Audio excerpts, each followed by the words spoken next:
ہمارے مولوی اور ہماری پیر حضرات امت کی اصلاح کے نام پر دڑا در مذہبی جماعتیں بنا رہے ہیں، خانقاہیں تعمیر کر رہے ہیں، مراکز بنا رہے ہیں اور تحریکیں چلا رہے ہیں۔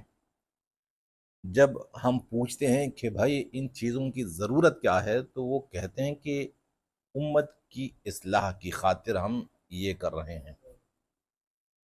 پھر ان کا یہ بھی تصور ہے کہ جب پوری امت کی اصلاح ہو جائے گی تب مسلمانوں کے حالات سدھر سکیں گے،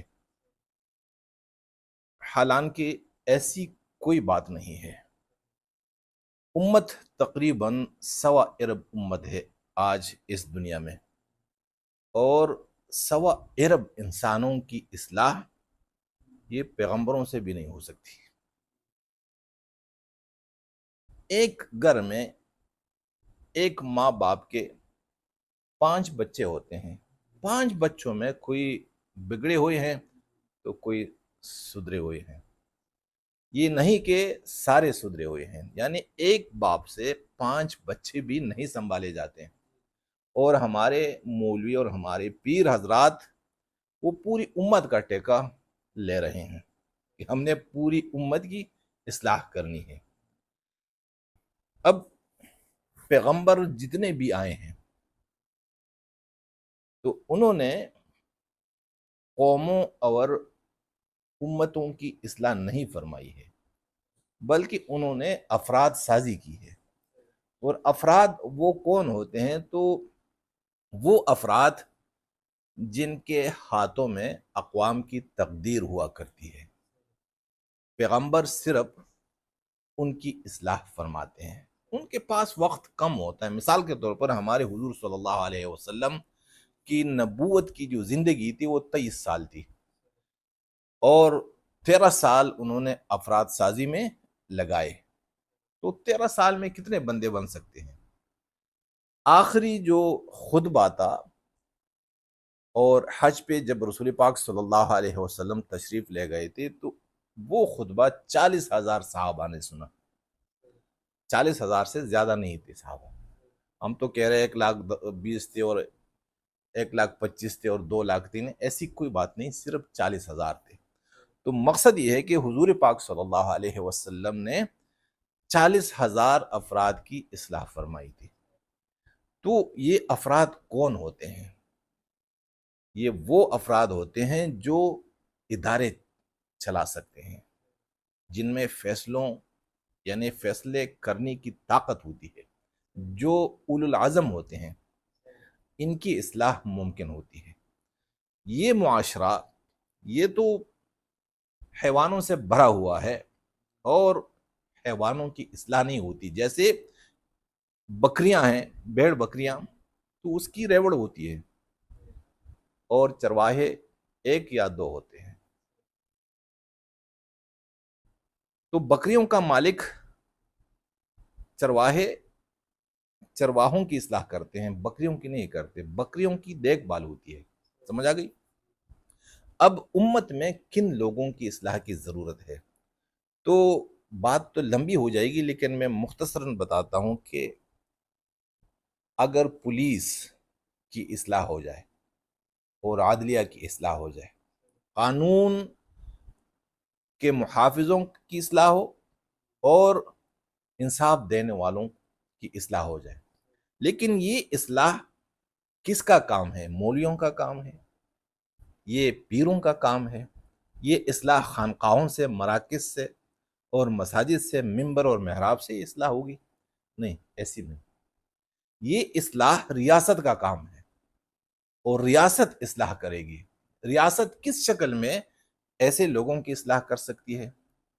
تو وہ یہ ہے کہ بھائی جو بھی قانون کا محافظ ہو اور جو بھی انصاف دینے والا ہو، انہیں اپنے گھر اور اپنے بچوں سے بے پرواہ کر دو، غنی کر دو، کہ اسے فکر نہ ہو کہ بھائی بچوں کا کیا بنے گا، عید آ رہی ہے کیا ہوگا، کپڑے نہیں ہیں، یہ نہیں وہ نہیں، بھائی اس کی جو بھی ضرورت ہے وہ ریاست پوری کرے اور اتنا معاوضہ دے کہ اسے ادھر ادھر ہاتھ پھیرنے کی ضرورت نہ پڑے،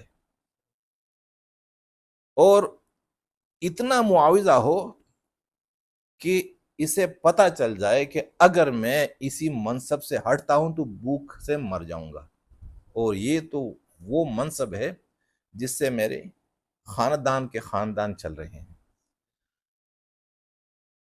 یہی اصلاح ہے، یعنی معاوضہ بہت زیادہ دیا جائے تاکہ اسے رشوت لینی یا کرپشن کرنے کی ضرورت نہیں پڑے۔ اب جب ریاست معاوضہ اتنا دیتی ہے کہ بیچارہ پہلی کو تنخواہ لے اور 15 کو یعنی 2 ہفتوں میں سب کچھ ختم، اب 15 دن کیسے گزاریں گے؟ بچے ہیں، ان کی تعلیم ہے، ان کا علاج ہے، گھر ہے، سب کچھ ہے، اب کیا کریں گے؟ یہ تو لازم ہے کہ وہ رشوت لیں گے۔ جب وہ رشوت لیں گے اصلاح کہاں سے ہوگی؟ آپ صرف پولیس اور عدلیہ ججوں کی اصلاح کر لے، اصلاح یہ تقاریر سے، واعظ اور نصیحت سے نہیں ہوتی، اصلاح ریاست کا کام ہے، اور ریاست اس کی ذمہ داری اٹھائے کہ بھائی آپ کی ساری ضرورت یہ ریاست پر ہے۔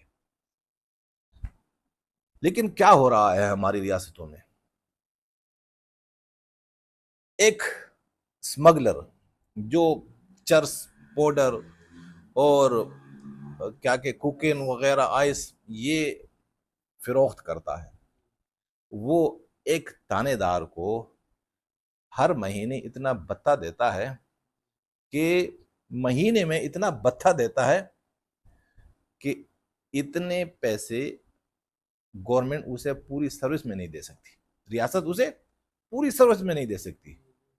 تو لازم ہے کہ تانے دار نے اور پولیس نے کس کی پشپناہی کرنی ہے، کس کی حفاظت کرنی ہے؟ قانون کی حفاظت کرنی یا چوروں، ڈکیتوں، قاتلوں اور اسمگلروں کی حفاظت کرنی ہے؟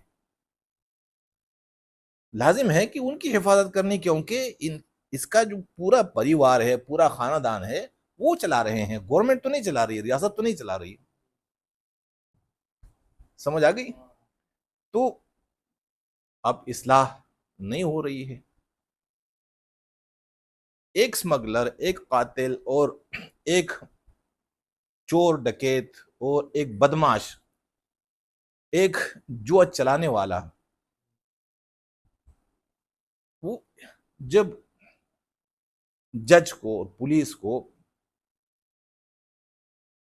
بتا دیتے ہیں اور خوب دیتے ہیں، اتنا دیتے ہیں کہ ان کے خواب اور خیال میں بھی